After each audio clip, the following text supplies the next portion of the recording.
The growing calls across the nation to defund the police. To end policing as we know it. Off the charts violence in New York City. 11 people shot in just 8 hours on Sunday. This is about the police officers who every single day put on that uniform and they run towards danger when we run away from it. Guns up, baby. And giddy up. Welcome to the Failure to Stop podcast. Fun Friday, baby. We're coming at you today. We're talking about the Twitter files and the FBI and the deep state. And we are probably crazy people, but I don't know what to believe anymore. It's crazy. Merry Christmas, Adam. Merry Christmas, Adam, to you, sir. It is Christmas, Adam, today. Once we get on the other side of this podcast, a few outlying presents to wrap and get a workout in, get cleaned up, and the family's going to be over, and it's family time for the weekend. I'm excited. All the kids will be over for dinner tonight. Grandkids stay the night, and then future son-in-law stays the night. So I've got to guard my daughter's room, and I don't have to kill a kid on Christmas. Do you sew her in to her blankets? Do you sew her in? No, I don't worry about her. I worry about him. That's what I'm saying. But if you sew her into her blankets, snap his twig legs. I don't think he's willing to risk that, to be completely honest with you. Is it too much to ask that I just want to do that to one person before I die? Snap their twig legs? I don't know. Anyway, preferably a pedophile. Yeah. But anyway, yeah, I'm excited. I finally feel excited for Christmas. I know, I don't get excited for Christmas like 3 weeks out, but now it's upon us. Family will be over. I'm excited. Now I'm ready. Good. I'm not ready. Mary's water has just broke, and I still haven't got my wife anything for Christmas. So that baby's coming. Jesus is coming, and I have not prepared well enough. Hey, man, I knocked it out of the park this year. Okay, I did amazing. My wife and I did gifts before the podcast, and I did incredible. And I deserve a round of applause. Kudos to you. Good for you. Nishkin sent me a Christmas gift. It came in the mail this week. It was like 20 pounds of Swedish chocolates, candies, chips, sodas, everything. It was wild. My kids were all in on it. So thank you, Naishkin, for that. Brittany Faulkner also had a baby yesterday, I think. And she's in the live chat. So I guess maybe Casey Anthony's babysitting for her today. I don't know. But I am surprised and shocked to see Brittany Faulkner in the chat. Sarah Kelch says that that she wants you to snap her legs. They're nice and tiny, and they should snap very easy, Mike. Well, and then she says, I'm assuming that all 90 pounds of her would be easy to sort of snatch up with one arm and toss out a window. How has she not become a true crime episode? I feel like somebody that young looking and that small, like some pedo would have already kidnapped her. Yeah, I don't know. She's a survivor. She needs her own Netflix special.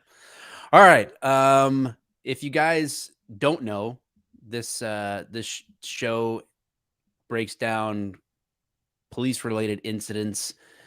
Today we'll be talking about the FBI on some level, federal law enforcement on some level, which I don't think either of us are really huge fans of any of the three-letter big government agencies. But whatever. Not that there's not decent people just doing normal things there, but yeah, the bigger picture, it doesn't look good these days. We'll talk about that, but we break down police-related cases, and then we got true crime on Tuesday nights with Eric and Andrea, and then Thursdays is Last Call, all the pop culture news you need to sound like a normal human being instead of dead babies and domestics.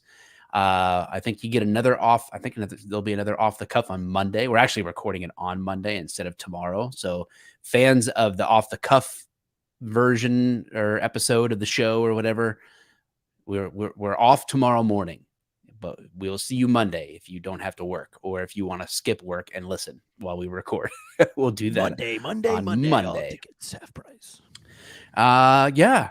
And if you didn't tune in last week, you guys know that Eric fired me and said I am no longer pulling my weight, and it's time to move on. Me. I'm the captain now. Exactly. I'm the captain now. The president of the WOLFPACK. Yeah. I'll be releasing tweets made by Mike to show you how corrupt and deep-stated he was. Yep. I'm really moving into the real estate space, and I will actually have a real estate related podcast, but I don't know how many of you that's going to interest, but it's going to be called The Tactical Agents, and you can tune in if you want and hear all about the principles of business and real estate. I'll be talking about that a little bit. And then me, Elijah, and Dave, we're going to do something, but I don't know. It's not going to be cop related. I'll tell you that. It's right. It's time for me to move sad, on. Man. I've always been a big. I hate the cops. ACAB, baby. Yeah, ACAB. I have been a big Mike the Cop fan since I was a little boy. I remember the first time I got on the internet, I was about 5, and I saw my first Mike the Cop video, and I said, when I get older, I want to be a Mike the Cop. I wanted to change my name legally to Mike, and then you tried to sue me. You sent me a letter of cease and desist. But, sounds about right. All right. But the show goes on. Everybody that loves Failure to Stop, you're going to still love Failure to Stop. So keep tuning in. You're going to do something like butt stuff. Well, I guess when it comes to Dave and Elijah, butt stuff could happen. Christina Sash says, Merry Christmas. You'll be missed, Christina. Mike. She will be missed, but like he said, it's not goodbye. It's I'll see you soon. We'll have him back on. For I'll pop in. Bring me on anytime you need me to rant on something, Yeah, of course. And I wanted to end the year with some bombshell news. Listen, starting in 2023 with Failure to Stop 2.0, Fridays will strictly be police-related breakdowns. So it probably won't be stuff so much like this. We're doing a lot of changing for Failure to Stop 2.0. But this is probably one of the biggest news stories, I would say, of my generation, of my time. JFK was before my time, but weirdly enough, today's story coincides with the JFK story. So I'll break that all down for you today, but I'm really excited. And I wanted to do today's story. It's just perfect. It's heavenly. It's what do you say that? Like when it's like not ordained, it's like it's God sent. Blessed? No. I don't know. I don't know the word. I'm a C student at best, but I don't know. It was just perfect that this story came out this week because it's right up Mike's alley, and I think we'll have a lot of fun with it today. So today's show is brought to you by ghostbed.com/wolfpack, where the savings continue even a day before Christmas. Even on Christmas, Adam, you can still get 40% off, 35% off, 50% off. I don't know how they stay in business. Beds made in the good old USA. If you've got a January birthday, if Valentine's Day is coming up, get those sales now. Get the bed now. Order it online, and that way you have it for Valentine's Day. There's no better gift than to give a ghost bed for lovemaking on Valentine's Day. But right now you cannot miss those sales, even if you don't use the WOLFPACK. What if they had code. like a lovemaking special bed that was like reinforced coils or something, or that'd be foam great. Or whatever they have. Straps it was like out part of the quiz is like, what's your style? Is it aggressive? Is it slow moving? Like, dude, they're tries the to like bed company. grade it. Like, oh, I've got the Lux with the aggressive sex switch that like it's on the side, and you just like instead of an adjustable base, it's an adjustable version for like when it's. It'd be like it'd be playtime. measured in like earthquake magnitudes. That's what you have on the setting. You flip the switch and like handcuffs like drop down from the post and like straps come out around the feet. Well, Instead of like one of those gun boxes that open up on the side with a gun, it's like No. whips and like leather collars and shit. Oh boy! All right, all right. What's the review? Good Lord. What are Brittany's ready to make another baby right now? All right, what's the review here that came in this week? Let's give them their due. Miss Two Shoes. Seriously, guys, I just watched the Oklahoma police officer charged with murder episode, and I swear to God, I watched with the intention of getting a good laugh and end up in tears because of the amazing stories from these fantastic interviews of humans that are public servants. It's affecting my mental health, but definitely keeping me entertained during my emergency surgery recovery. Anyway, sad to hear that Mike will be gone doing Rumspringa. Please work on a mute button for trans during night shift.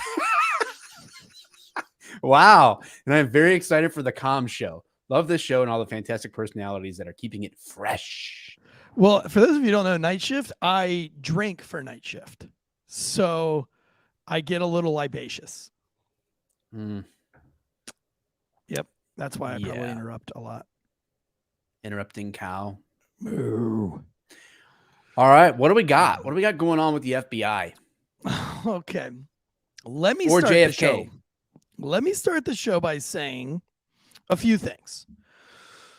One, I do respect my field level FBI, ATF agent brothers and sisters who support this show. Now, listen, during the COVID pandemic, I did not support a lot of officers who were enforcing bullshit, 100%. unconstitutional laws, but I Yep. still love cops. All right.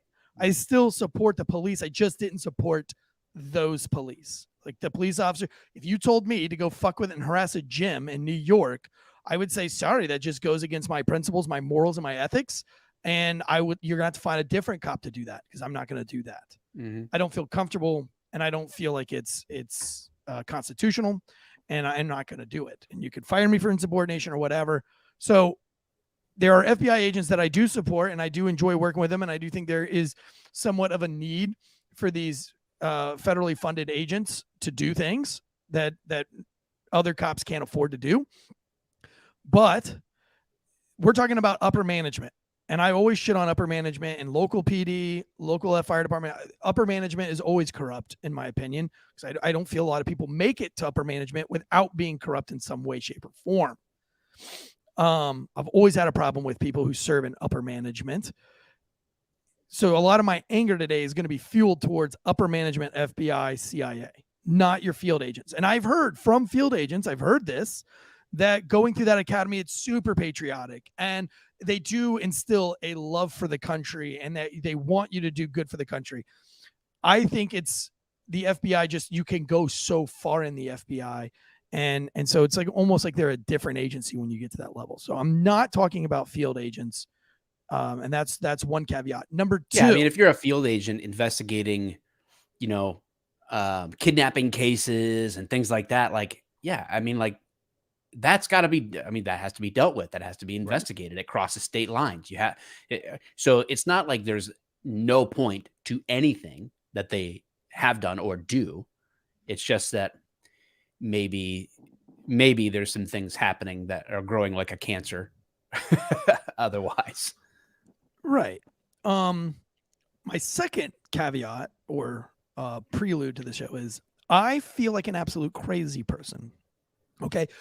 I have done research with the help of Dead Like Media, with the help of Drew Breezy. I've probably done more research on today's show than maybe any other episode that I've ever done. This includes the Project Veritas one that we did, which is really great. The Balenciaga one, which we did, was really great. And the Hunter Biden laptop original one, which is really great. A lot of time and effort were spent into those shows, researching to make sure we're not delivering you conspiracy theories, that we're not being part of the problem, that we're not giving you misinformation. It's very important to me that I don't become more like a mainstream media person. Okay. So today this week I had to do a lot of research on this show. So much so that in the middle of the night when I was losing sleep, I decided that today's show, I'm just going to give you what my take is. And I'm not going to flood you with names and crossings and do it because I look like a crazy tinfoil hat wearing person. I will tell you exactly what I found from a C student effort.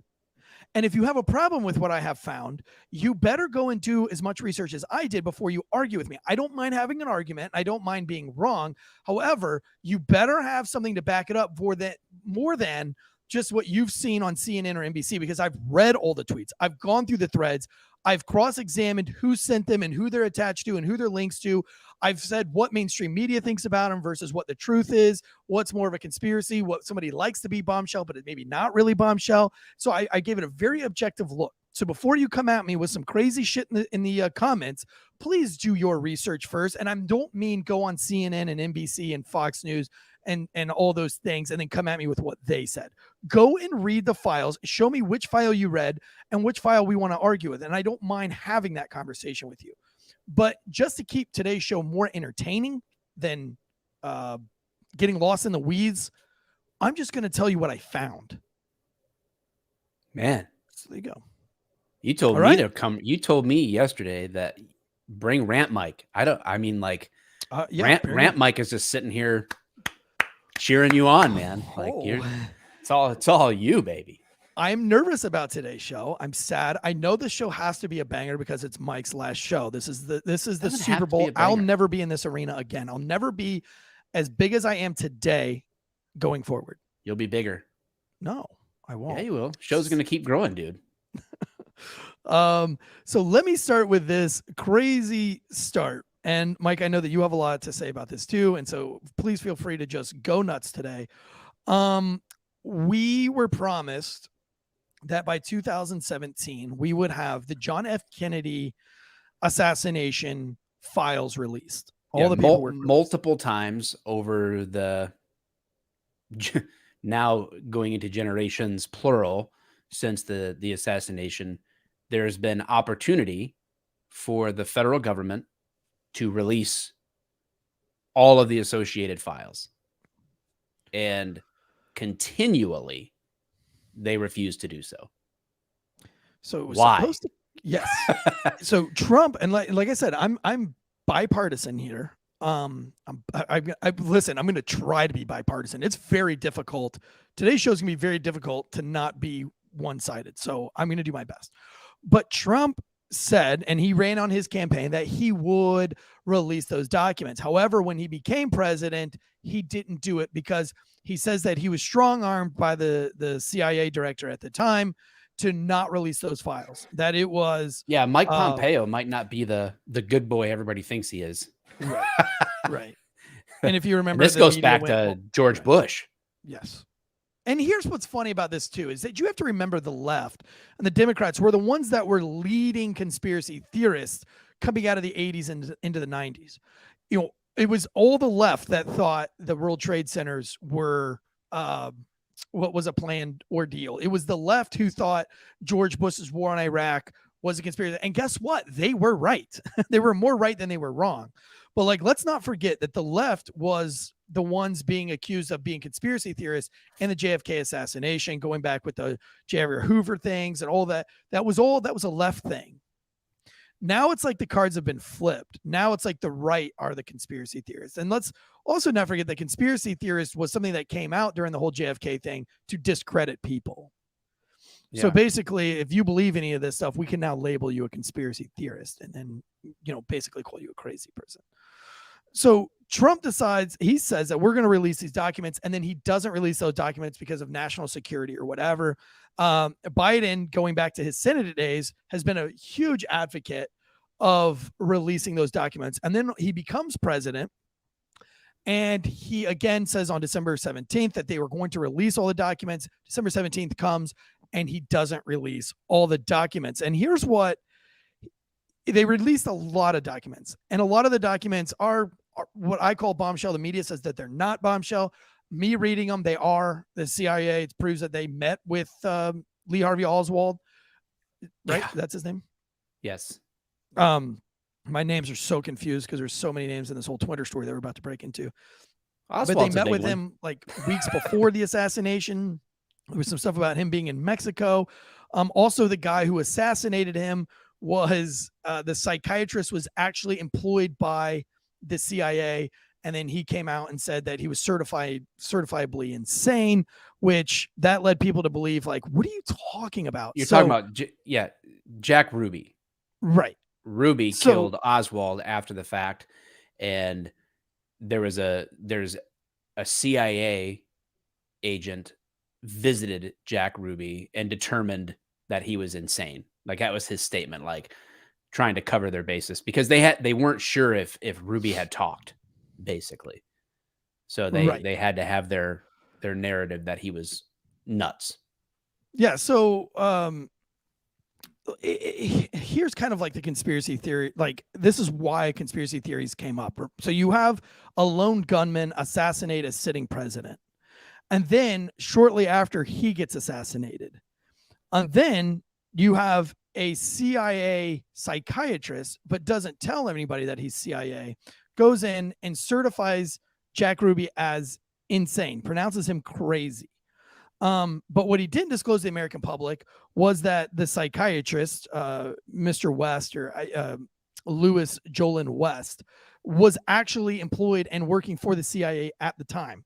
So when you put all of those three things together, it's really hard not to think that the government has something crazy. It's kind of like when you have like the biggest sex ring, child pedophilia sex ring that's linked to lots of high-end government officials, all of a sudden hangs himself in prison while the guards just accidentally fell asleep, and all these.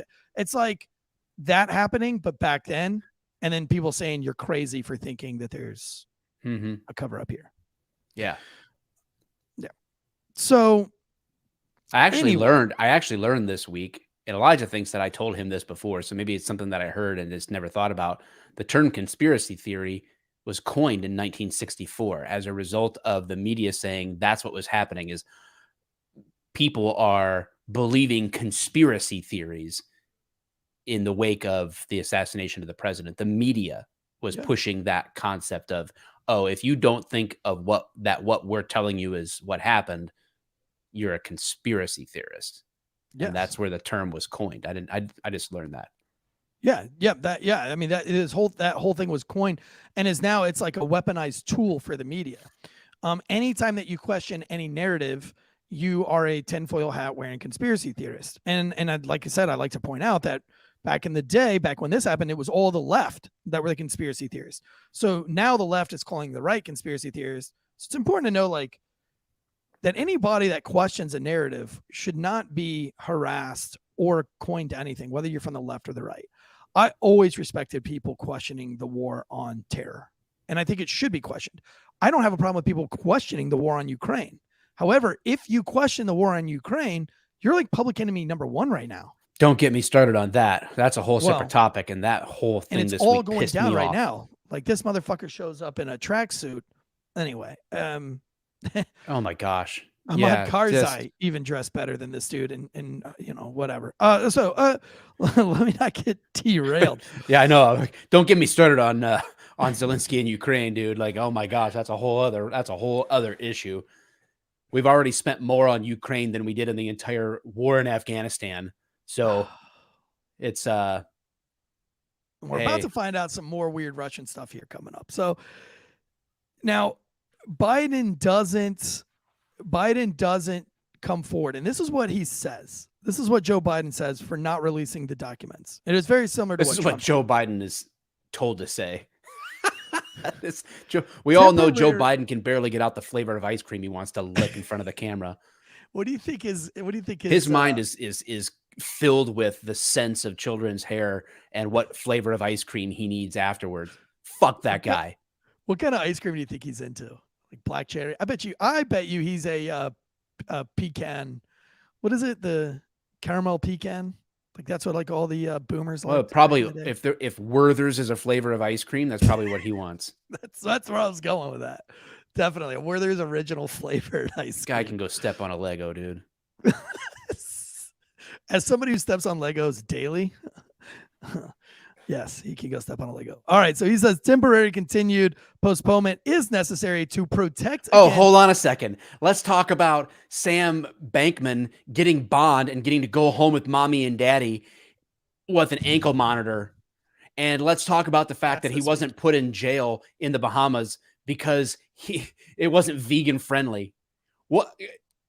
This guy just ran the biggest Ponzi scheme in the universe that fueled the Democratic Party with fundraising funneled through Ukraine. This isn't a conspiracy. It happened. It literally happened. Ukraine took donations and funneled it through FTX, and FTX donated to people in Congress for their political campaigns. Our Congress laundered money through the Ukraine war through FTX. What? Yeah, so it goes even deeper than that. So actually, there's a girl in my town. She owns the biggest house like in downtown Clayton. It has a tennis court and everything. And she's like 31 years old. But she was friends with this guy. She went to college with him. So, which I believe is that MIT? I think he went to MIT. Yeah, he went to MIT. So anyway, this dude's mom starts a secret society, a fundraising society in Silicon Valley, and it was called Mind the Gap. She raised over $20 million for the Democrats through this secret society of donors. Her son, a year later, ends up starting a company called FTX and overnight becomes the largest donor to the Democrats. Then one day after the Democrat primaries in 2022, he gets arrested for what the U.S. the DA or the who I forgot the guy's name now, but because this wasn't part of the show, but what he calls is the biggest fraud in American history. Yeah. Now, the funneling from Ukraine is what the news media got stuck on, calling that a conspiracy theory, because there is zero proof that they funneled money through FTX. Like, there's zero like evidence. I mean, there's definitely a lot of clues and hints that happened, but there's no like solidifiable proof. So it's easy for the media to call that a conspiracy theory. But what the media is not saying is that this was literally the biggest fraud in American history, and it completely funneled. It was the largest donor outside of Jeff Bezos to the Democrat Party. So the Democrats' biggest donor was also the biggest fraud. So where does that money, how does that money come back to? Hence the reason they didn't want him here in front of Congress when they could have brought him. Crazy. Same Bankman-Fried. Just a crazy case that the media, again, doesn't want to talk about. And now he's not even in jail for what's called the biggest fraud in American history. Absolutely crazy. He showed up earlier in the chat. He's fucking around. He's just being his podcast is amazing. Real talk. I'm like, whoa. No, he's messing. Because I'll roast this dude, whoever he like. No, he's great. Like, you don't. I was on his podcast. God bless you. Then. He's a great guy, and he's a good officer too. I'm sorry, not Jeff Bezos. I said Jeff. It was George Soros. George Soros was the largest donor. Sam Bankman-Fried was the second one. Again, that's not today's topic of the story, so I'm not like. This is already way off. We're way off the FBI already. So I did not mean to say Jeff Bezos. You can destroy me for that one. I did misspeak. It's George Soros. But anyway, the point of the story is, and the media completely covered it up, is that the Democrats' biggest donor was also the largest fraud, who just posted bail on $250 million. That is that is insanity. It's insanity that a kid can graduate college and 1 year later own a multi-billion-dollar corporation after his mother was the second largest donor to the Democrats. And then one day after the primaries, he gets arrested. If you do want to take a deeper dive toward the scam of FTX, there's a guy on YouTube, a channel called CoffeeZilla, and he's got like a 2-part thing. He actually interviewed him in some Twitter spaces and kind of caught him off guard and made him quit the space, like actually like tuck tail and run by asking questions no one else was asking. So CoffeeZilla. If you're not familiar with his investigative work on YouTube, like he takes a deeper dive into that. And here's another thing crazy is that when you're diving into these Twitter files, mainstream media has already like owned the space for it. So it's very hard to actually find non-biased opinions on this whole Twitter leak. And the media has already begun to spin it as Elon Musk isn't pro First Amendment and all the things that he's got back in. And I'm not saying Elon Musk is a good person, because he's probably not. Might be the Antichrist. I don't know. I definitely don't trust the guy. I like what he's doing now, but I definitely don't trust the guy. I mean, that, or I think maybe he's like CIA or something crazy. Like, I don't understand how this guy made it so far, but that's a different story for a different time.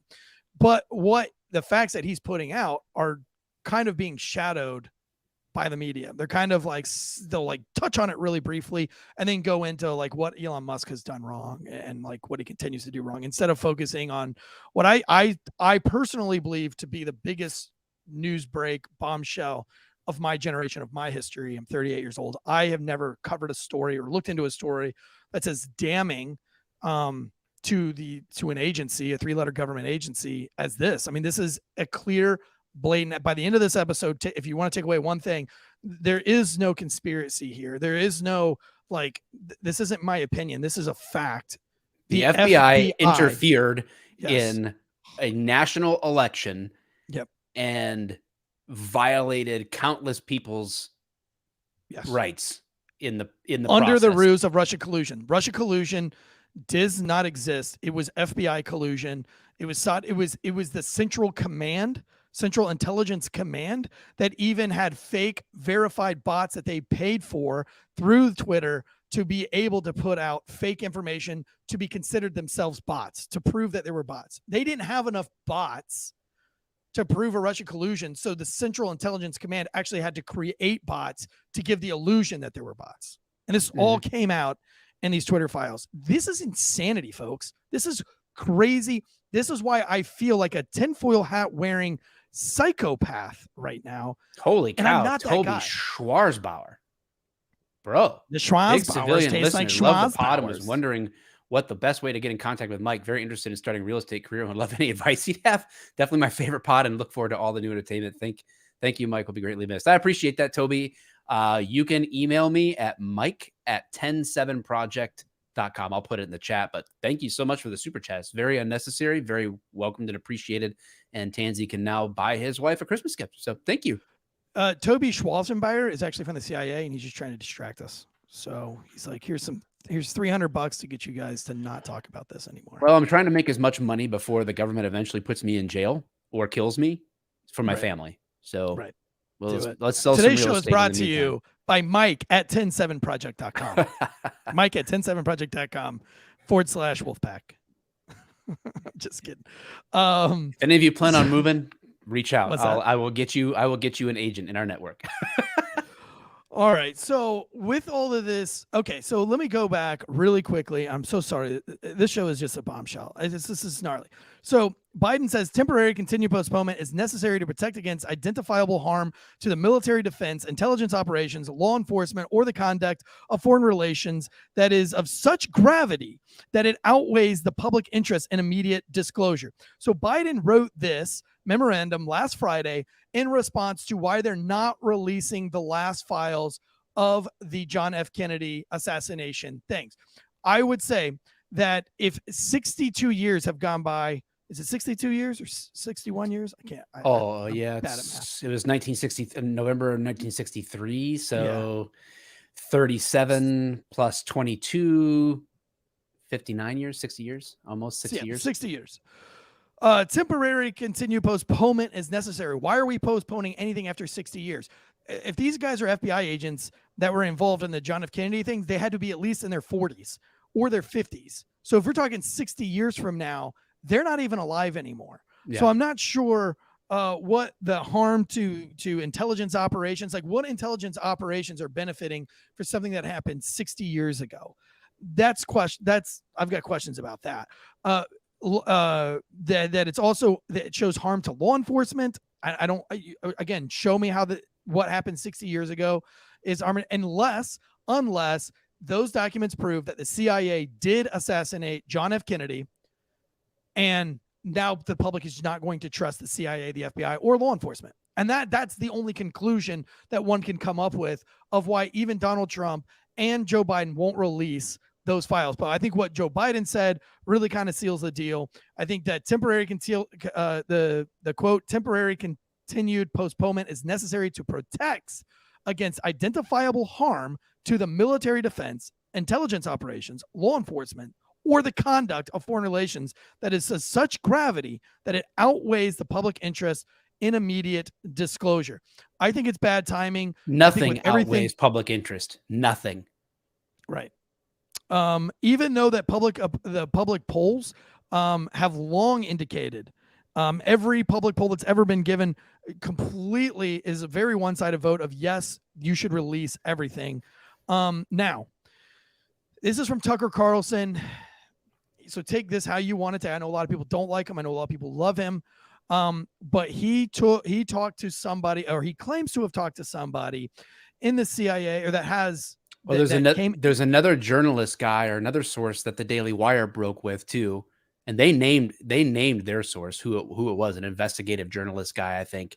And I don't subscribe to the Daily Wire, so I don't have like all the data. I just hear what I hear from others, but they also, at the same time as Tucker, have been getting information. So do they ultimately stem from one source or not? But it's an unnamed source from Tucker.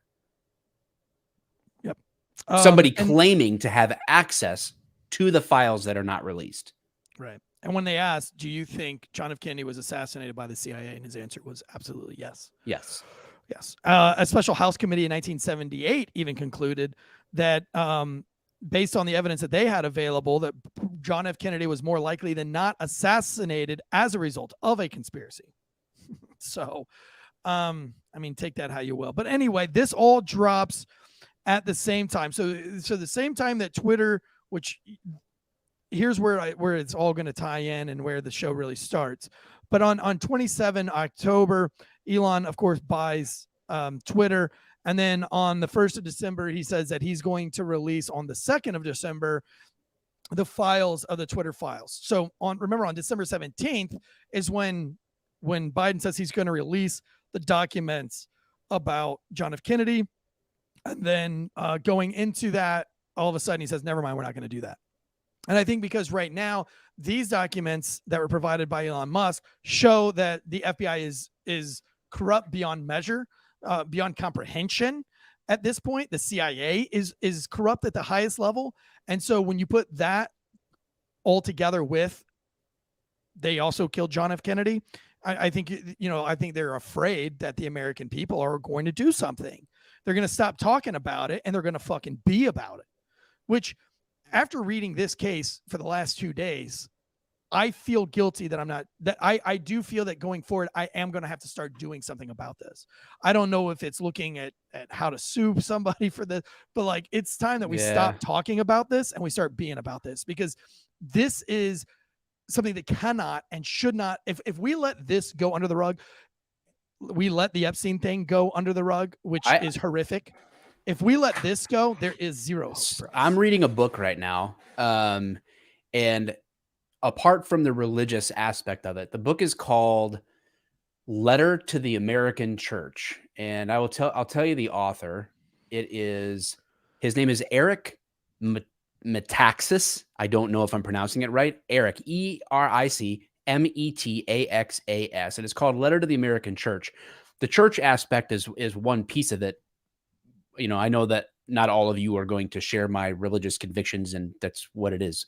But the whole premise of the book is he studies he's not, this guy isn't like a normal theologian. He is a biographer basically of Dietrich Bonhoeffer, who is a pastor in the Lutheran Church in the 1920s and later through the Nazi regime coming to power. And the whole premise of the book is basically what's happening in American history right now is mirroring the Nazi power, the Nazi party coming to power. And it was those that disagreed with it, but took no action that led to the downfall of Germany and ultimately to an unprecedented amount of death and destruction in the 20th century through World War II. It wasn't because they didn't have an opinion. It was because they took no action on it. And his call is obviously to the church, for the church to be bold in this. But I mean, it goes across the board as we have to be bold. We have to stand up and say, no, this is not okay. And We need brave people who are going to take this country back from whoever is in charge, because it ain't the people that are in Congress. But it ain't them. It's and they're all the same. I tweeted this week. The GOP and DNC, they're just different names for the same organization. They are in it together. There is no, oh, I'm a Republican. Well, good for you. You're as corrupt on the right side facade as the DNC is on the left side facade. I think George Bush proves that, right? Yes, it's like all everything there. that George Bush did prove that how corrupt. Yeah, Republicans it's different are. wrapping paper on the same box of shit. Right. And the only argument I have there is that the Republicans seem to be a little bit more moral in this sense of the religion challenge than the is Democrats, but the shit that they do is just as evil. Sure. Well, I mean, do I agree more often from a policy perspective with Republicans in general than I do with Democrats? Well, sure I do, but that's not the point. The point is they can play me. I'm a fiddle string that the Republican Party plays that tune for, so that they maintain their power and control. Do they really share my convictions? I would say that 85+% in the Republican Party do not share my convictions. They're pieces of shit that sing the right tune so that they maintain their position. And I don't buy it, but so there seems to be like this line of like getting tossed in the mix and saying, oh, you're just a parrot for the Republic. No, I have values and I have reasons for my values and my convictions and my priorities in life. That just happen to sound a lot like sometimes what they say, because they know that they need people like me. And that's what happened in Nazi Germany.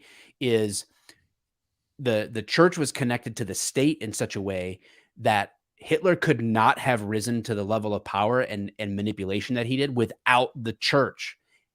And it was people who were unwilling to stand up for the moral convictions of right and wrong that led to the ability for evil to take over. And it is happening in this country, and there is a reckoning coming. And if we don't stop it now, it's gone for good in this country until it won't be the same America that you and I have known. It won't be this constitutional republic.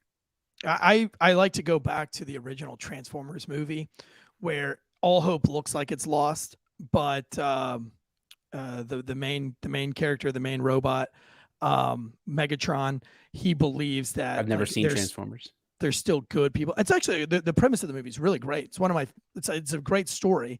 But he believes that there are still people out there that are good, and we just have to give them a chance to prevail, and that the good will prevail over the evil, even though it looks like all hope is lost. And, and that form comes in the shape of a young boy. It's a very David and Goliath type story, and I can get behind it. And I've always appreciated that movie for that reason. And I kind of still feel like I don't think we're going to lose. I still think good is going to prevail, and I think it's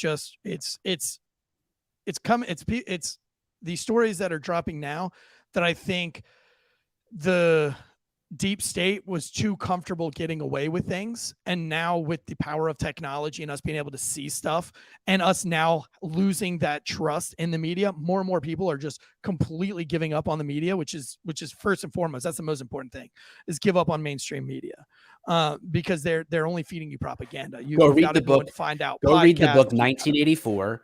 Go read the book Atlas Shrugged. Mm-hmm. Get educated before those books get banned. Yeah. But I mean, I think with the power of podcasts and the power of local, media, like YouTube, Instagram, Twitter, and these things like that, you can still find great news out there, and knowledge and knowing is half the battle. But I think that there is going to be a reckoning, and I think the silent majority is going to stop. I think we're done with the bullshit. I'm done with it. Like I am completely fed up, and I'm going to continue to fight for what I now believe is right. And that is that we have to scrub the government and start over. We have to get everybody out of office, and we have to something has to change. We need transparency. It's going to start with the truth, and then we got to figure out how to rebuild from there.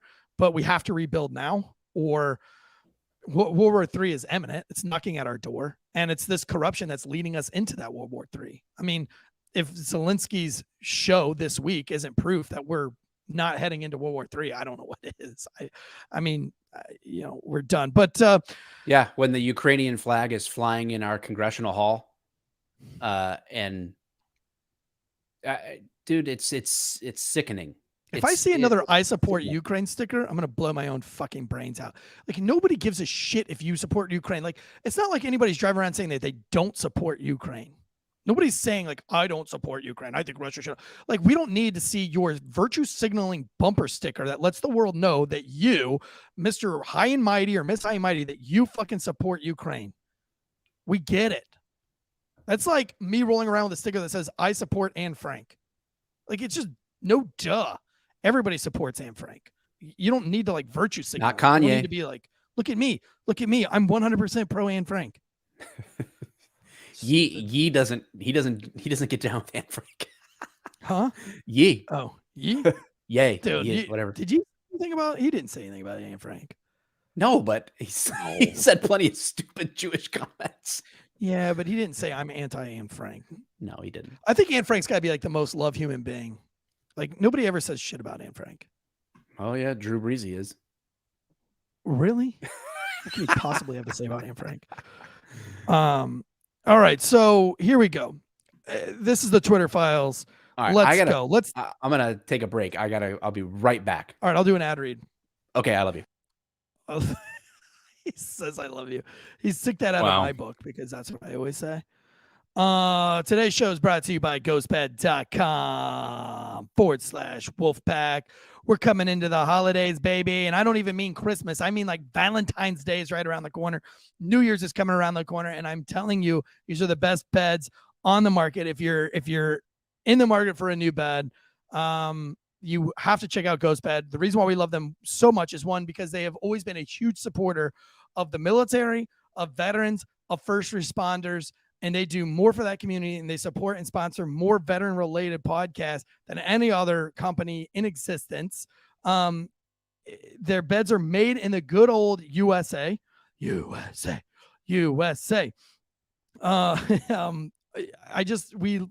can't. Everybody that we know has a ghost bed. Everybody. Mike's got it. UPP's got it.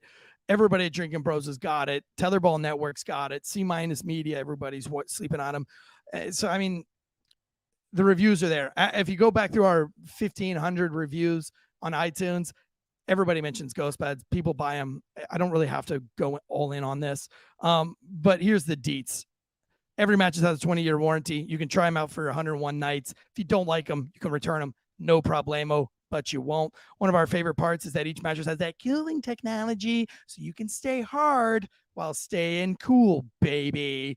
GhostBed offers bundles so that you can get everything you need. You don't have to think about it at all. Choose from their 4 mattresses and pick your bundle. Whether you just need a mattress and a frame or you want it all. I want it all. One more time, Mike. I want it all. And I want it now. Like their cooling pillows and sheets, you can get the best bang for your buck. Right now, GhostBed is offering a flash sale, 40% off. They got 50% off shit in there too. Head over to ghostbed.com/wolfpack. Mattresses from like $35 a month, 0 down, 0% financing at ghostbed.com/wolfpack. You will not find another bed company with better customer service than GhostBed. And again, absolutely love them, and we appreciate them being with us since the inception of this show. I don't know what the word is there, but yeah, you figure it out. You can figure it out. All right, let's dive into this really quick. Both parties had access to some of these tools that Twitter offered going into the election. The tools were back-end tools to delete tweets and profiles from outsiders, Russia, collusion, Chinese bots, whatever. However, although both parties had access to that, Trump at the White House and Biden's campaign did have the honor of using these tools, but there was no balanced system for the right to use the tools, meaning that 99.8% of all donations made by Twitter employees were donations made to the Democrat Party. So there was really nobody at Twitter to actively work and seek out bots that were going against the right. There was no employees there to back up the right. So you had 99.8% of employees looking out for only the left during the 2020 the elections there. Okay, so the remaining Twitter files will further paint a very slanted picture in one direction, being that it's all going in the direction of the left. I don't want to really get into the weeds here. And October 14th in 2020, the New York Times published a Hunter Biden secret email story based off of information pulled from an abandoned laptop. Twitter, according to these files, is going to come out and say that this was a hack job and that it goes against their policy to leak any hacked information. And therefore, not only did they scrub it, but the FBI was then kind of put in charge of getting rid of any story that was leaked. Now, the first story that was canceled had pornography in it, leaked pornography, and I have zero problem with that. They leaked images. Dude, there's a ton Hunter. of that on Twitter still. I don't know if it's like allowed or what. I have no idea. That was the first one that was deleted. A lot of young people come across that. Not so good. No, it's not good. I'm not. I have no problem with them deleting or banning that one leak because of the nudity.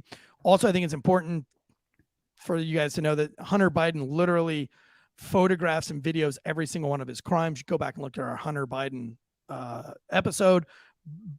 I showed lots of pictures and lots of video, but that dude cannot stop committing crimes, and he cannot stop videoing himself or taking pictures of himself doing it.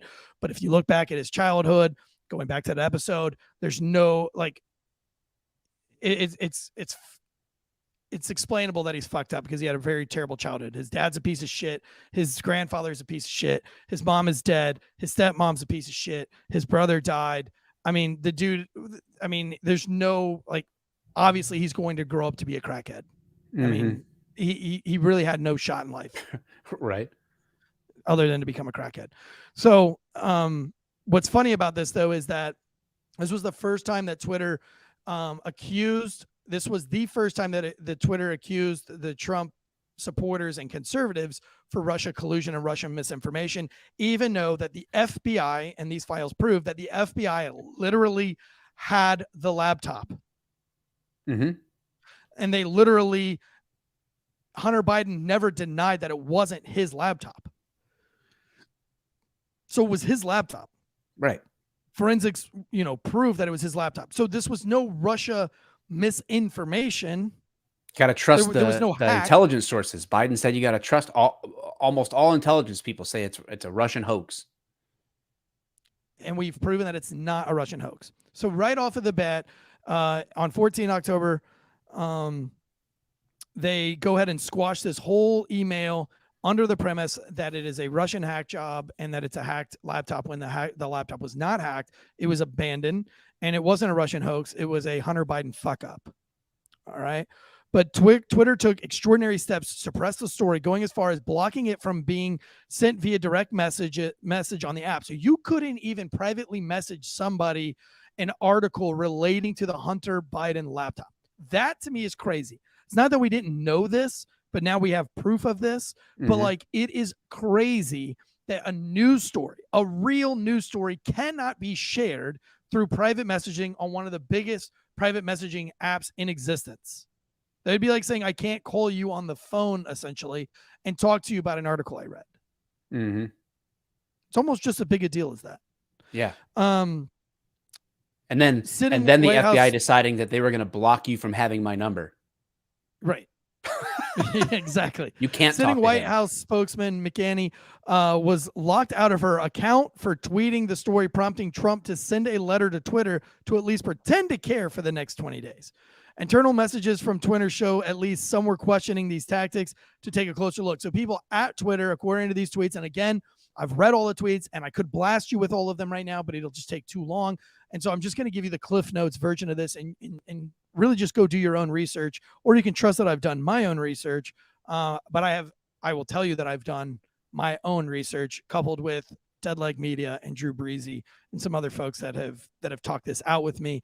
And people that I trust as well as myself. But even people at Twitter wanted a closer look, saying, this doesn't seem right. This doesn't feel right that we are squashing real news here, because we know that this isn't Russia collusion, but we're calling it Russia collusion. And if you go back and look at every news media outlet, CNN, CBS, NBC, and just the list goes down, everybody starts to say Russia collusion, Russia collusion, Russia collusion, Russia collusion, knowing at this point that is not Russia collusion. That story is not Russia collusion. But we have beat it to death that it is. Despite several sources recalling about a general warning from federal law enforcement regarding foreign hacks, there have been no attempts that we could find. That's coming from this tweet from Tabai. It was a freelance censorship with hacking being the excuse. So basically, Twitter freelancers began to squash the story. These freelance people who go and look for fake news started squashing the show and censoring it versus it being hacked. They're using hacking as an excuse. Yeah. The same day the article was posted and censored, internal messages show former Twitter safety chief Yoel Roth and communications official Trenton Kennedy writes, "I'm struggling to understand the policy basis for making this as unsafe." Like, why is this unsafe news? And there was really no excuse for that. The truth isn't safe. The second part of the FBI, the Twitter leaks was from Barry Weiss. This is at Barry Weiss Twitter. Twitter had several topics that they would assign profiles without their knowledge. So this would this was basically completing their censorship. Stanford's Dr. J. Again, I don't want to get caught in the weeds with all of this shit. And this is kind of like where I was going down these like crazy rabbit holes. But essentially, let me just break it down for you really fast, Big Bird to Cookie Monster style. The FBI started once they banned Trump. And that's the big thing. That was the third leak, was that when they finally banned President Trump. Which they knew part of that was on the heels of the quote unquote insurrection, which we did an episode on that, which was very detailed. And it is just now becoming more common knowledge as Nancy's on the way out. What we broke to you with inside information when we did that episode, which is that they can talk about how dangerous January 6th was all they want. The Capitol Police knew that there would be extra people there, requested more staffing and security, and they were denied by Nancy Pelosi. Wait, this whole thing is a setup, guys. The entire thing was orchestrated this by whole thing Nancy is Pelosi and anybody connected to her. This was a political stunt. This was not an insurrection. And every time I say this, people are like, "Oh, so you just support cops getting injured and whatever that day?" And I'm like, no. People need to understand what mutual exclusivity means. I don't want anybody that shouldn't have been hurt to be hurt. That's stupid. I didn't say that. Don't think that. Right. But what's the cause of that? Well, the cause of that is really clear. It was an orchestrated removal of key staff at a time when they knew there would be an increasing number of people there to protest. They did it on purpose. And they were instructed to allow people inside that building. The chief who did everything, the Capitol Police chief who did everything to try to stop the insurrection weeks and months leading up to it, was the one that was fired, even though that they have the memo from Nancy Pelosi herself denying all of his requests for backup officers, saying we are going to be way outnumbered and we have to have the help of the National Guard and at least DC Metro. And she denied both of them and didn't call in the remaining officers for the DC police. And we had a DC police sergeant, a Capitol Police sergeant who talked to us about the whole thing and about what his orders were and how he says that, like, there's no doubt in his mind that they allowed for them to be overrun and that was the plan all along, because nowhere in the history of man does anybody not give you more assets when you're all asking for it. Yeah. It would be ludicrous not to. So this whole thing has been planned. This whole Twitter thing was all the Russia collusion thing. Just go ahead and put Trump collusion in there. This was all collusion against Donald Trump. I don't know why the government did not want Donald Trump in. And I'm not saying Donald Trump is the savior, but what I do know is that everything to get him out of the office was done in-house by America. It was not done by Russia. It was not done by Saudis. It was not done by Iranians. It was done in-house, and all of these tweets prove that. And if you go through it and you read this all for yourself, it is absolutely mind-numbing, mind-blowing. I could go on it for days to go down this huge rabbit hole. I'm not going to do this right before Christmas Eve. But the significance is that it shows that Twitter in 2020 at least was deploying a vast range of visible and invisible tools to rein in Trump's engagement long before January 6th. The ban will come after other avenues are exhausted. They can't destroy it. They can't destroy Trump. And so they finally just go ahead and remove him on January 7th for a tweet that was not, as well as they went through and just anybody that was related or even left and right was squashed. The FBI was billed $3.4 million for their involvement and getting. So here's a big takeaway here. And this is what I think is the bombshell news that nobody really, that the media really doesn't care. And I challenge all of you to go do your research today when we get done with this. But the FBI spent hundreds and hundreds and hundreds of emails and lots of time going through and literally sending messages to Twitter, emails to Twitter saying, get rid of this person, get rid of this person, get rid of this person. Some of these people had like hundreds of followers, but it was like any time that this particular FBI agent, and his name is listed, was going through and saw something he didn't like, all he had to do was had his direct contact to Twitter, and they would remove it with 0 strikes on a person's name. And to the point where the people at Twitter were like, dude, why are we got to stop doing this? Like, this guy is getting everybody banned for like 0 reason. They even made tweets that say like he needs to go through the proper chain of command to start silencing people. Like, this isn't how this is supposed to work. The FBI doesn't get to just call us and tell us to remove somebody for no reason. Like, these tweets are like farcical jokes, and have nothing to do with the public safety or anything. Yet this guy's allowed to do that.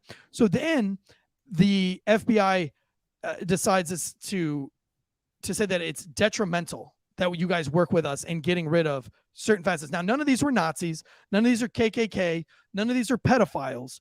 These are all people that are directly related to pro-Trump or anything doing with the election, the Hunter Biden laptop. Yep. This is before January 6th. So the involvement was so intense that Twitter billed the FBI $3.4 million, and the FBI paid the bill. Mm-hmm. The FBI spent $3.4 million of American tax money to censor. And you can go and read all of these tweets that were being censored, and they have nothing to do. They have nothing to do with security or conspiracy theories. Some of them are just in jokes. Part of these Twitter files, they showed. So the whole concept of Trump inciting violence, right? That's why they try to justify his permanent suspension. But then they show other world leaders who were literally calling for violence, and their accounts are still up to this day. Oh, well, somebody was doxxed completely, with over 10,000 responses to the messages, and she wasn't blocked because she doxed a conservative, which goes directly against their doxing thing. I mean, the whole thing was blatantly one-sided, and it was all done by the Joe Biden administration. Now, here's what's crazy though, is that as much as everybody wants to talk about Joe Biden, this was Donald Trump's FBI. Donald Trump was president at the time. Yeah. So this is the FBI under Donald Trump that was undermining the president. So, I mean, is Donald Trump kind of to blame because he didn't clean house at the FBI like he said he was going to? Or was he just not able to clean house? Who's really running things?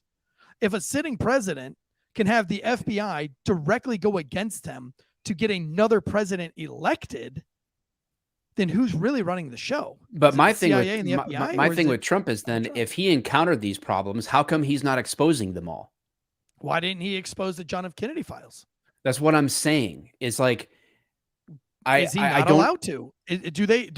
Are they saying The only thing I can think of is you do this and you'll die. We will kill you. And here's how we'll kill you. You'll be poisoned. But like, you'll have a heart attack. Can you just go on national TV and say hey, this is what they told me. They said they would poison me. They said this, what, I don't know. It's it's crazy because if you get to that level of government, you're the president of the United States, right? And you can't get things done with the FBI. Well, hey, it's time, or the CIA, right? It's time to expose that. And so if Trump is really this savior that everybody says he was, then how come he's not exposing and explaining exactly what he ran into? How are you going to do that exactly on the media? Who? How do you do that on the media when there's a 45-second media delay? He's got his own social media platform. He could do videos there all day long. He could do it on Rumble. He could do it on all sorts of outlets. You don't think that if the FBI hacked our own podcast because a certain terrorist whisperer leaks some classified information about that Texas shooting, and they backdoored our YouTube and cut out 45 seconds of it? Yeah. You don't think that they can't backdoor Trump's platform in a second and delete everything? Yeah, I don't know. I think that's the problem. I think it's that I have a healthy level of distrust for Trump as well. I mean, I do too. I mean, maybe he says it's not worth it, right? Like what they're going to do to my family, or the payout was better, right? Yeah. I don't know. This is the tweet though at 6:46 a.m. that got him banned. The 75 million great American patriots who voted for me, America first, and make America great again, will have a giant voice long into the future. They will not be disrespected or treated unfairly in any way, shape, or form. At 7:44, he tweeted, "To all of those who have asked, I will not be going to the inauguration on January 20th. Right after that, he was banned for inciting violence. Those are the two tweets that they say incited violence because they had undertones. You'd have to really go hard. You'd really have to show me. And if you have an argument of how those words incite violence, let me know. I don't see that being nearly as insightful as some of the things that Nancy Pelosi says about storming, we're going to storm Congress, or, those are just as incendiary as this. Mm-hmm. Right? Yeah. It's asinine, of course. Yeah, Silamander says there's got to be something else that's so big they fear it'll destroy the country if the people knew. Only way it makes sense, so many people will go unpunished and so many presidents say nothing. Yeah, no, exactly. And that comes into the deep state theory, right? There's really a shadow government. There's a government within the government. Which if that's true, and that's where the Tucker thing broke. The guy's quote when he was asked about the JFK thing was basically, it's all fake. So the whole concept is if there are people who can make these kinds of decisions and move the government the way that they appear to be able to through the JFK thing, through Twitter files, then that means that there is no such thing as a democratic republic and that we are living in a shell. It's a shell game, and the prize isn't under ours. Let me just drop these quick facts for you really fast. Between January 20th and November 22, there were over 150 emails between the FBI and Twitter Trust and Safety Chief Yoel Roth. 150 emails in less than a year. Some are mundane, like San Francisco agent Elvis Chan wishing Roth a happy new year, along with a reminder to attend their quarterly call next week. Others are requests for information into Twitter users related to active investigations, but a surprisingly high number are requests by the FBI for Twitter to take action on election misinformation, even involving joke tweets from low follower accounts. The FBI's social media focused task force, known as FTIF, created in the wake of the 2016 election, swelled to 80 agents and corresponded with Twitter to identify alleged foreign influence and election tampering of all kinds. Federal intelligence and law enforcement reach into Twitter included the Department of Homeland Security, which partnered with security contractors and think tanks to pressure Twitter to moderate content. Agencies like the FBI and DHS regularly sending social media content to Twitter through multiple entry points pre-flagged for moderation.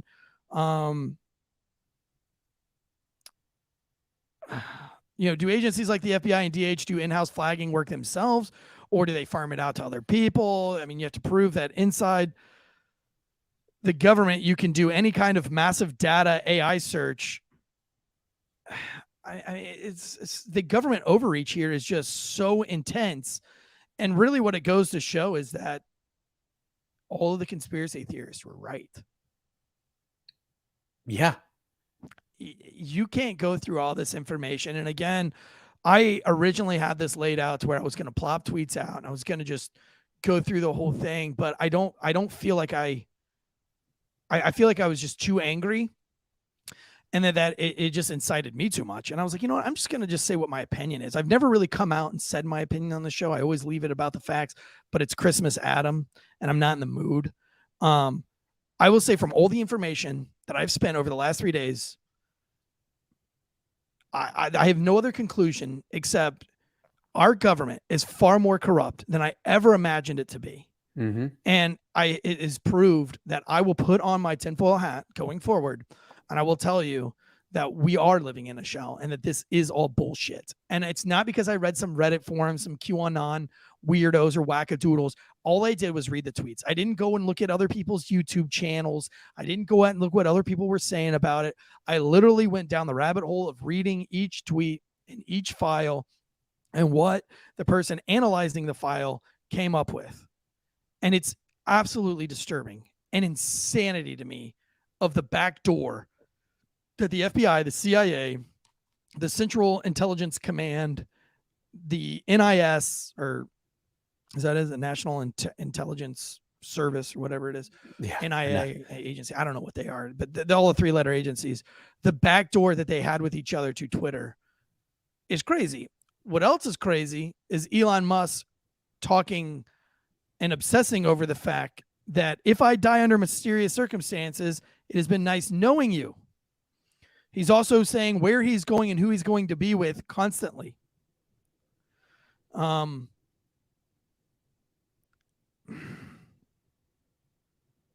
don't know. It's crazy, man. man. I think it's time that we, the American public, take control over this and not let this get swept under the rug like we allowed the Epstein thing to get swept under the rug. Like we're allowing this is deeply entrenched, though. I mean, you're talking going back to post World War II era and beyond. That is when really the inception of the FBI, to be honest with you. Yes. Right. This is when this kind of nonsense took hold. It took root in American politics in the 1950s. And now we're bearing the fruit of that corruption. And the only way to fix it is to cut out the roots. This isn't like you just prune the tree, dude. This is, it's got to be burnt down. Like it has to be killed. And I don't say that in a threatening manner toward political figures. That's not, this is a proverbial tree, right? Like I'm not talking about actually, I'm not encouraging you to go kill people. What you're saying is that unless they're pedophiles, we have to clean house. We have to get these people out of office, and start off with something fresh. I don't know what that looks like or how that looks, but I think somebody putting immense pressure on the FBI to start disclosing things, being transparent. About what happened FBI with is JFK. beyond hope. It's an organization that's corrupt from inception. Level. Yeah, it's never going to be fixed, and they are always able to maintain the illusion of non-corruption by having, like you said at the very beginning, frontline agents who are doing noble things, who think that, as long as you keep them ignorant and trying to do noble things and keep them busy doing it, you can do whatever you want behind the scenes, behind the curtain. Yeah, absolutely. And that's the problem with federal, granting of federal money. It's like, if you don't give X amount of DUIs, we're going to take away federal funding, right? So then you've got state troopers right now, which is I'm anti drinking and driving. I just say don't do it. please don't do it. It's just not worth it. I've seen countless lives ruined by it as a police officer, but I also don't agree with overreach in trying to prove a DUI when one doesn't exist. And I think that state troopers, especially in North Carolina, giving a lot of DUIs that are for 0.7 under. I had a friend of mine who was not drinking, who was not on prescription pills, and who toxicology shows all of that.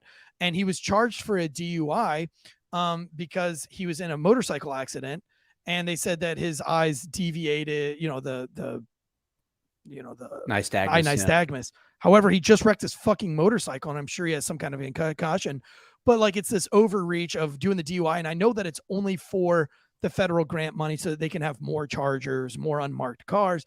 And that's what happens when you start giving and allowing federal money to come into things. When you start allowing these local police departments to thrive on government money, they start doing the hand of the government. And that's when things are starting to get really poisonous. And I see it in my own. Yeah, that's the agenda. Federalize the police force, then disarm them. Yeah. Yeah. If you don't get rid of your military vehicles, we're not going to fund your X program. Dude, I feel crazy saying this because I grew up in time when people who said this things, you're kind of like, dude, what a wackadoodle, right? I feel like, but I literally feel like the Second Amendment is the only thing standing between us and absolute servitude to whoever's in charge. That's they need us. They need conservative Americans to be able to kind of go along and to keep them happy, because if we don't go along, that's a problem.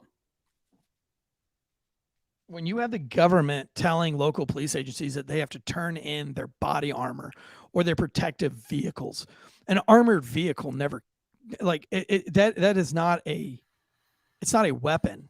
There's no guns on the armored vehicle. It's just a vehicle to protect police officers. When the government tells you that you have to turn in tools of protection, or we're not going to give you grant money for police cars or for, whatever program that, inevitably is a honeypot for the chief to collect later on in retirement, it's a huge problem, man. And it's something that if the local police officers, you've got to, at some point, you've got to become a no person when it comes to this corruption. When you know that there is a community service, a community program that you're trying to get funding for that is not going to protect citizens from homicide, when you know that money should go into get more gang officers or more officers to, investigate serious crimes like robberies and burglaries, we got to start being no people and putting an end to this stuff, because pay attention to the World Economic Forum. Return now, guys. Our country has bought wholesale. Our current political leaders have bought wholesale into the World Economic Forum. And Event 201 is taking place again right now. A new event 201. This isn't a conspiracy. This is what's happened. Klaus Schwab has said, in the future, you will own nothing and you will be happy. Right? There is an agenda that isn't made up. This has been said. It's recorded. It's in ink. It's a reality that there is an agenda of the World Economic Forum, of which our nation is subscribed to and connected to, that is attempting to basically bring critical theory, Marxism, to bear on this country. That is the agenda.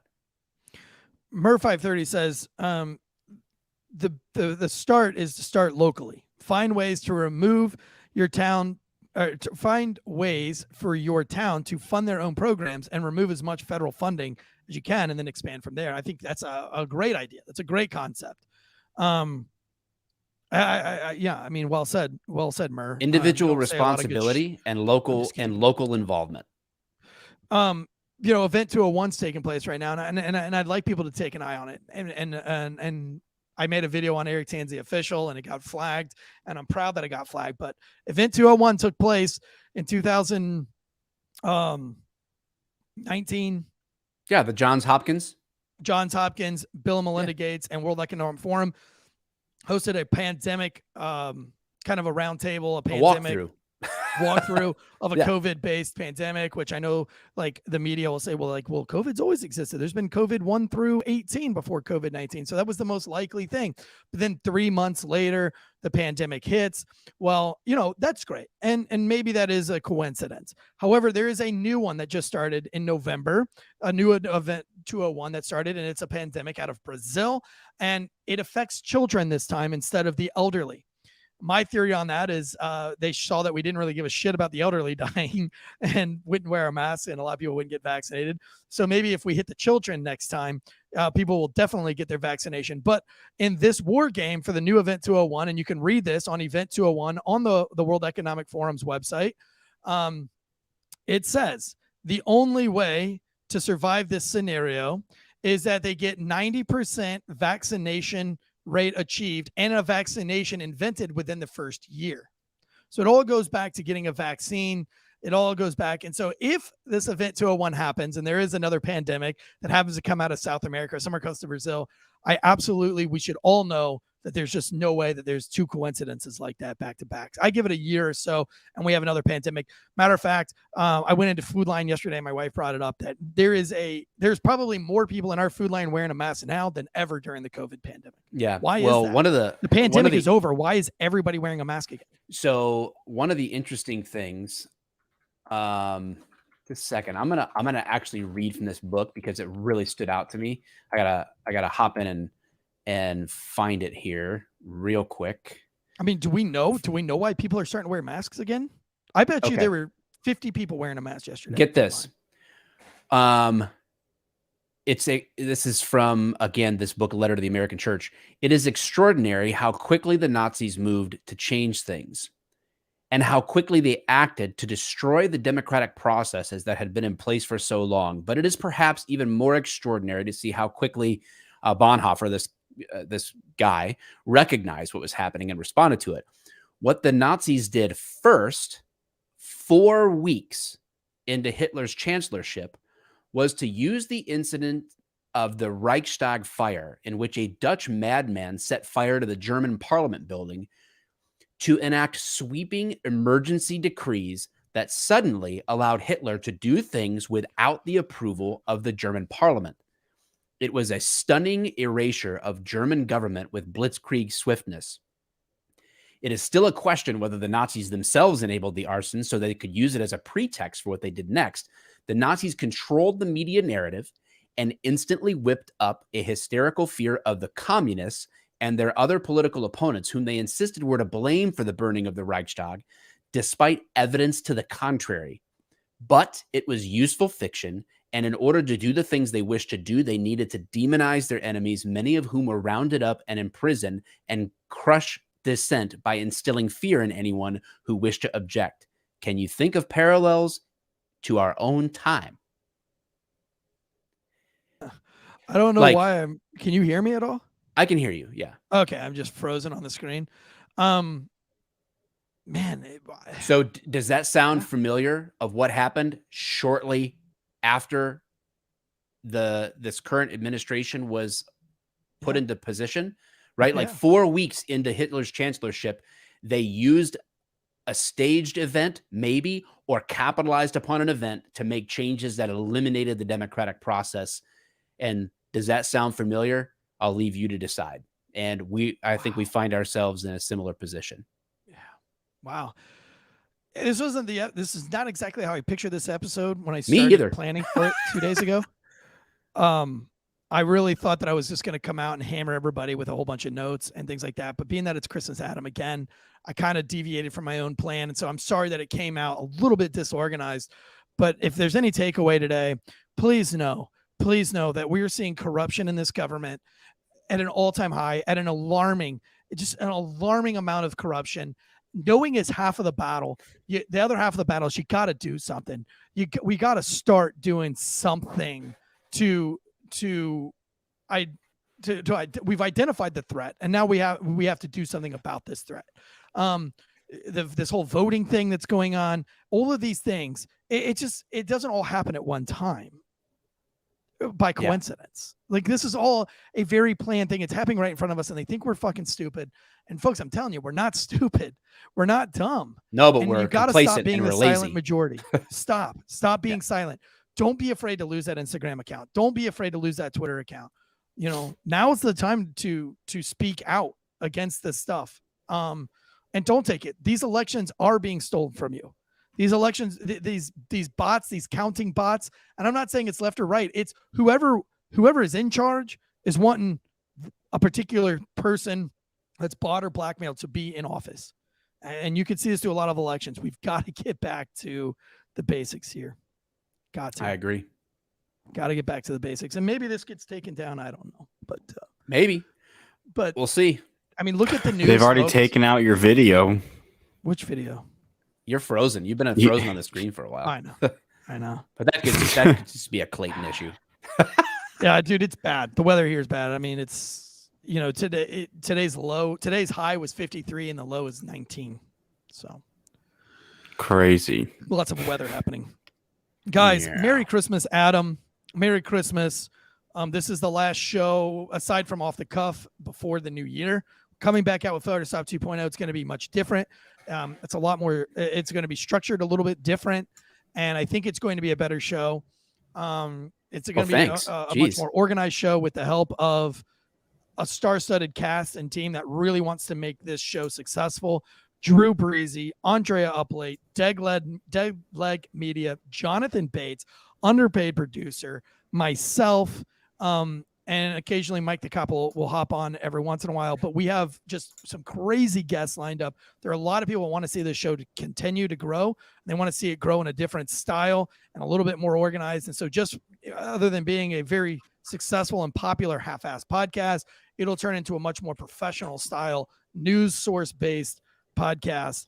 It will not be better without Mike. It'll just be different. And we hope that you guys give us a chance. And we'd love to see the Wolfpack continue to grow. Like and subscribe the show. Hammer the like button. Be a part of something bigger than yourself. We are going to raise a lot of money to help out departments in need that are getting hammered with morale issues. We're here to support first responders in every way, shape, or form. And the only way that we can do that is if you support the show by subscribing, by liking, by leaving reviews, yada, yada, yada.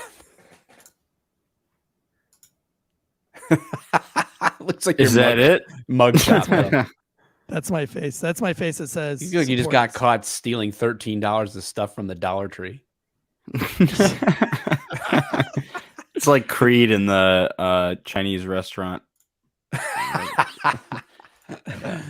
All right, guys. Well, have an awesome Christmas. Try not to think about the fact that you live in a banana republic. Enjoy Christmas with your family the best you can. Enjoy it until you're imprisoned or killed. We love you guys. Until next time. Ching chong wang pow.